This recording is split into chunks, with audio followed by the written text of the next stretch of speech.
It is time now to talk politics with our State House insiders. Antoine Seawright, our Democratic strategist, Dave Wilson, our Republican strategist tonight. We're focusing on the June 11th primary, which is coming up. Democrats, Republicans voting all across the state. Voter registration is over for now, but guys, it's not too early to get absentee ballots. People want to do that, right? There certainly will be a 2-week period in which in-person absentee voting will take place in the state. Those locations in some places have already been announced. In the past, there's been Saturday voting in certain counties, but the absentee process has already started. You can request your absentee ballot by mail, and so I think it's so important that people participate in the primary, because in the primary you make your choice. In the general election you're given a choice, and what we've seen, Dave, across the spectrum in this state is usually between 11, on a good day, 11 and 13% turnout when it comes to the primary, and I think that's piss poor considering the growing population in our state. Absolutely it is. And to give it you a better understanding, let's just talk about the Senate real quick. There are 46 members in South Carolina's Senate. There are 14 of those that are completely unopposed. They're going to be coming back. There are 5 that will be decided in the primary, which means that 40% of South Carolina's Senate is going to be decided by the time we get to the end of elections in this primary cycle. But that also means, Antoine and JR, that we've got some 30 other seats that are going to be open and available. And this is the place where you're going to have competition that's going on both in the primary and the general election.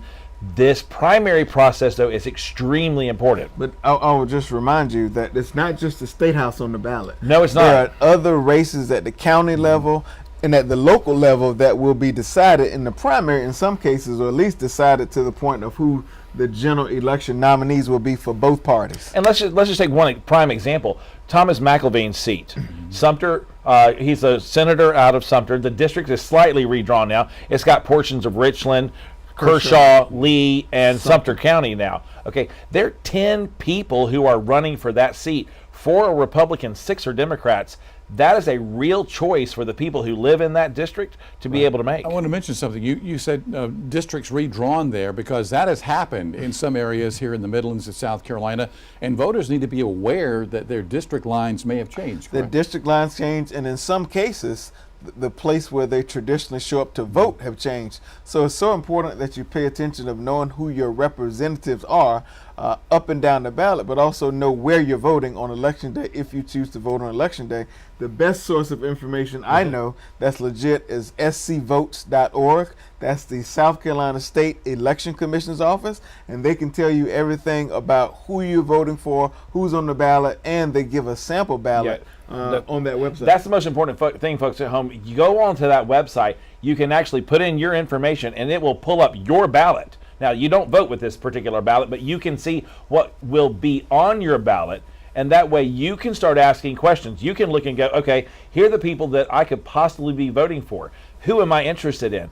Where do they stand on the issues? That's where you as a viewer and as a voter really have an important role in this process. And when you show up to vote for the primary, or if you vote in person, you can only vote in one primary. So you have to pick your choice. It's either the Democratic primary or the Republican primary, but you cannot vote in both. And just because you voted in the presidential preference primary does not mean you cannot participate in the local primaries that are happening on June the 11th. So the reason why you may be voting with for a different House, Senate member, a different member of Congress actually too, is because every 10 years we do a census, and when that census is over, it becomes the responsibility of the legislature to redraw and reshape the districts so that they're as equal as possible. We had a lot of people move into South Carolina.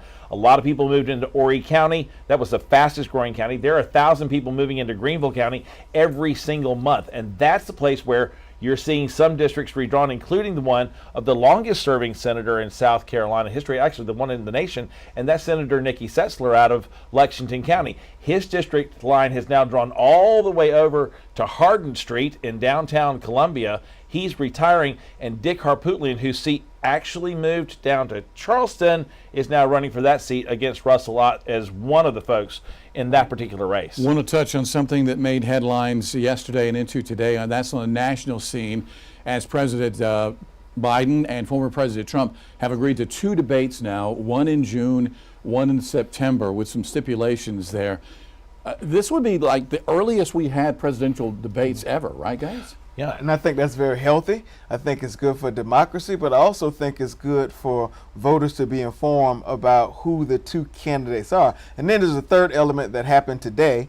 The Biden campaign has accepted the vice presidential debate invitation to happen either on July 27th or either August 10th, I think it is, August 13th maybe. The Trump campaign, as you know, do not have a nominee yet. But it's good because there are parameters in place where you can't see the normal rambling that took place 4 years ago. But also it's good for the voices to be heard because under the presented system, the voices would have not been heard until after the first votes would have taken place. Right, and because we basically know who's already won.